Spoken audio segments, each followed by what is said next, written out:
আচ্ছা, আমরা ইরেজার টুল এবং সিজার টুল এই দুটো টুলস দেখার জন্য এখানে কয়েকটা অবজেক্ট তৈরি করে নিয়েছি। অবজেক্ট এখানে তিনটা ভিন্ন ভিন্ন ক্যাটাগরির অবজেক্ট আছে। একটু খেয়াল করেন, আমরা ইরেজার টুলটা আগে দেখি। হ্যাঁ, আচ্ছা, ইরেজার টুল নিয়ে কাজ করতে গেলে অবশ্যই আপনাকে মাথায় রাখতে হবে অবজেক্টটা আপনাকে সিলেক্ট থাকতে হবে। আপনি আগে যে অবজেক্টের উপরে কাজ করবেন, যেমন আমি চাচ্ছি বৃত্তটার উপরে কাজ করতে, আমি বৃত্তটা সিলেক্ট করলাম, ইরেজার টুলটা সিলেক্ট করলাম।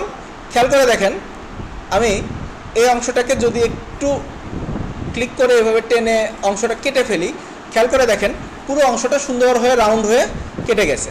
আবার ধরেন এটার মাঝখান থেকে যদি কিছু অংশ কেটে ফেলতে চাই, এই যে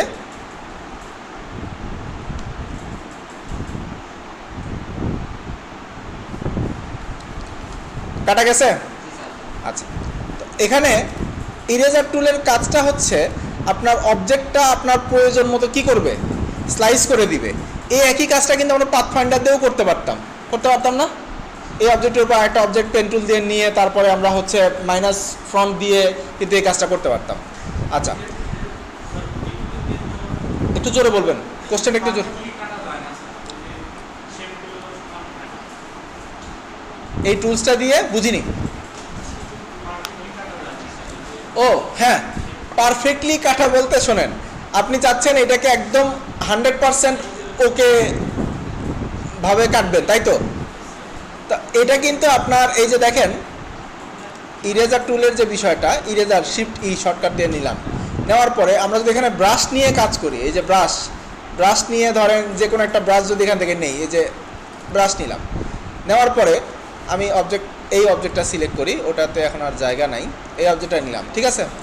আমি নিলাম, নেওয়ার পরে ইরেজার নিয়ে ধরেন আমি এখানে একটা সার্কেল কাটবো, এটার মধ্যে একটা কি করব, সার্কেল কাটবো। তো সার্কেলটা আমি যদি একটু আকারে বড় করে নেই, খেয়াল করেন এই যে একটা ক্লিক করলাম, খেয়াল করেন পারফেক্টলি সার্কেলটা আসছে। তো আমাদের এই যে আমরা যেই শেপটা নিয়ে কাজ করছি বা করব, সেই শেপটাকে আমার এখানে আগে ব্রাশ হিসেবে ডিফাইন করে নিতে হবে তাহলে, ঠিক আছে? যদি আপনি পারফেক্টলি কাটতে চান, তারপরে আপনাকে সেটা দিয়ে এরকম করে ছোপ ছোপ ছোপ ছোপ করে কাটতে পারবেন। যেমন এই যে এখানে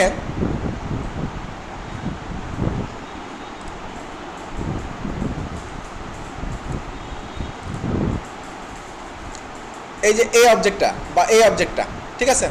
ধরেন এই অবজেক্টটা আমরা যদি মেশ টুলে সিলেক্ট করি, এই অবজেক্টটা আসার কথা না, তারপরে আমরা দেখি একটু পরীক্ষা করে যে এটা আসে কিনা। হ্যাঁ, আমি এটাকে ছোট করে নিই একটু, আমার ইরেজারটাকে, বুঝতে পারছেন? আসতেছে, কিন্তু এটার স্ট্রোকটা বাড়ানো আছে দেখে এই ঝামেলাটা হচ্ছে। এই যে স্ট্রোকের উপর ওটা চলে আসতেছে, ঠিক আছে? আচ্ছা, এটা স্ট্রোকটা 0। আচ্ছা, এটা গেল আপনার ইরেজার টুলের কাজ। তো ইরেজার টুলের কাজের পরে এখানে আরেকটা টুলস আছে, দেখেন সিজর টুল। সিজর মানে কি? কেসি বা কাঁচি আমরা যেটাকে বলি। তো এটার শর্টকাটটা হচ্ছে সি। আমি কিবোর্ড থেকে সি চাপলেই খেয়াল করে দেখেন ওটা সিলেক্ট হয়ে যাচ্ছে। আচ্ছা, এখন আমাকে যেটা করতে হবে, আমি আগে একটু উদাহরণ দিয়ে জিনিসটা বুঝাই। এটা একটা কি স্টার তৈরি করে রাখছি না আমরা?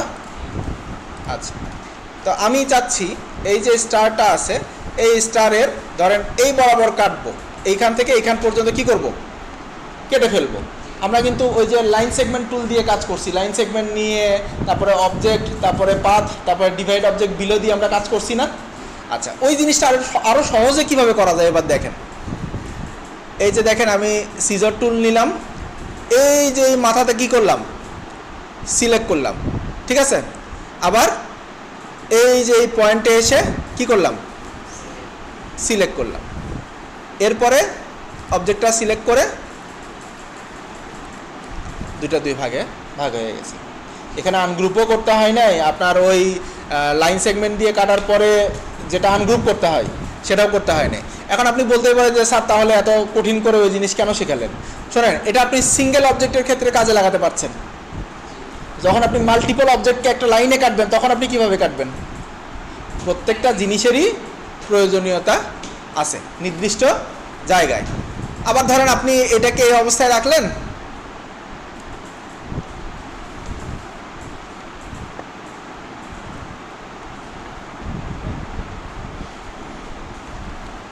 ধরেন আপনি এটাকে এই অবস্থায় রাখলেন, রেখে আপনি এই বরাবর কাটতে যাচ্ছেন, এই বরাবর কাটা যাবে কিনা দেখি।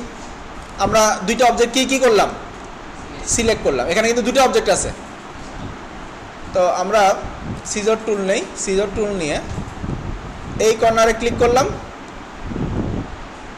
এই কর্নারে ক্লিক করলাম। ঘটনা কি ঘটে গেছে দেখেন তো,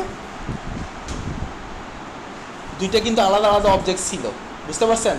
ওই লাইন বরাবর কিন্তু এই সিজার দিয়ে আপনি কাটতে পারবেন না। কিন্তু এটাকে যদি আবার আপনি কাটতে চাইতেন, তাহলে আপনাকে যেটা করতে হতো সেটা হচ্ছে যে ওই যে লাইন সেগমেন্ট নিতে, এই দুটোকে শেপে পরিণত করে নিতে হতো, এই দুটোকে শেপে নিতে হতো। নেওয়ার পরে ওই লাইন সেগমেন্ট দিয়ে এই বরাবর একটা লাইন তৈরি করে ডিভাইড অবজেক্ট বিলো দিয়ে কেটে ফেলতে হতো। ঠিক আছে, মোটামুটি বুঝতে পারছি আমরা এই অংশটুকু। আচ্ছা।